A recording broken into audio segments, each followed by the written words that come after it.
রাজহাঁস বা রাজহংস। আপনি যদি গ্রামে ভ্রমণ করে থাকেন তাহলে অবশ্যই এই হাঁসের সাথে আপনার পরিচয় আছে। এই রাজহাঁস এটি রাজকীয় কেন বা একে রাজহাঁস কেন বলা হয়? সাধারণত এটি দেখতে অন্যান্য হাঁসের চেয়ে বেশ বড়, এজন্যই একে অনেকেই রাজহাঁস বলে। তবে একে রাজহাঁস বলার আরেকটি কারণ হলো এর মাথায় হালকা মুকুট ধরনের থাকে।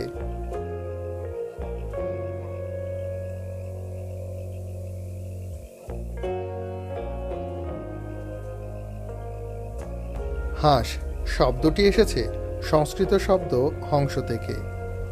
বৃহদাকার হাঁস বলে এর নাম রাজহাঁস। সংস্কৃত শব্দ হংস ও ল্যাতিন শব্দ অ্যানেন্সা শব্দ দুটি একই উৎস হতে এসেছে। আনসা মানে হাঁসের গলার মতো বাঁকানো ফাঁস।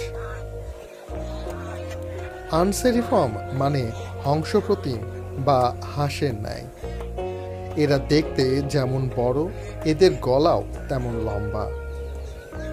এরা অন্যান্য হাঁসের মতো শব্দ করে না, এদের শব্দটা কিছুটা ভিন্ন। এরা সাধারণত দল বেঁধে চলাফেরা করতে পছন্দ করে, তবে কোনো প্রাণীকে এদের পছন্দ না হলে তাদের প্রতি এরা আক্রমণাত্মক হয়ে পড়ে। যদি কোনো মানুষকে তাদের পছন্দ না হয় তারা মানুষকেও তাড়া করতে পারে।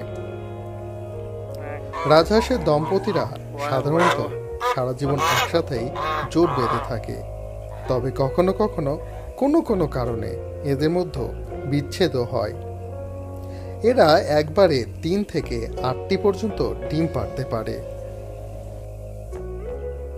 রাজহাঁস বা রাজহংস আনসারি ফর্মিস বর্গের অ্যানাটিডি গোত্রের বৃহত্তম একদল সদস্য। এই রাজহাঁস দেখতে সাধারণত 3 রকম হয়। একটি হলো ধূসর রাজহাঁস, অন্যটি কালো রাজহাঁস এবং আরেকটি হলো সাদা রাজহাঁস। অন্যান্য কিছু হাঁসকেও অনেক সময় রাজহাঁস বলে অভিহিত করা হয়, যেমন কয়েক প্রজাতির চকাচকিরকে রাজহাঁস হিসাবে ধরা হয়। এছাড়া মরালরাকেও রাজহাঁসের সাথে তুলনা করা হয়। যদিও এরা রাজহাঁস নয়, তবুও এরা রাজহাঁসদের দুঃসম্পর্কের আত্মীয়। এই রাজহাঁস আপনি বেশ কিছু রিসোর্টেও দেখতে পাবেন। এরা প্রকৃতির সাথে অত্যন্ত সুন্দরভাবে নিজেদেরকে পরিবেশন করে, যেমনটি ময়ূর করে। তাই প্রাকৃতিক সৌন্দর্যকে আরও বৃদ্ধি করতে অনেক রিসোর্টে রাজহাঁস রাখা হয়। এই রাজহাঁস দেখতে যেমন সুন্দর, তেমনি এটি খেতেও অনেক সুস্বাদু। আপনি যদি রাজহাঁস এর আগে কখনো না খেয়ে থাকেন তবে একবার ট্রাই করতে পারেন।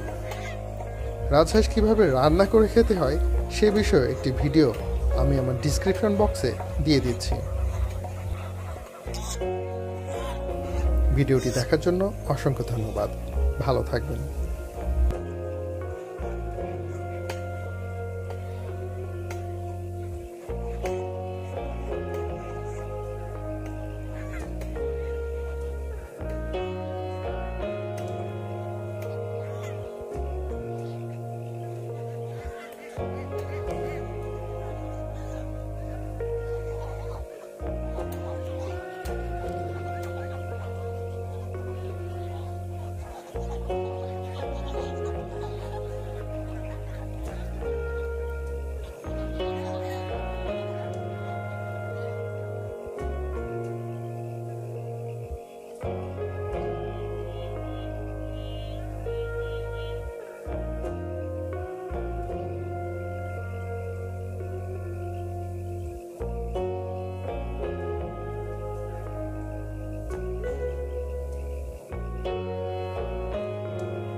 Quack, quack. Quack, quack.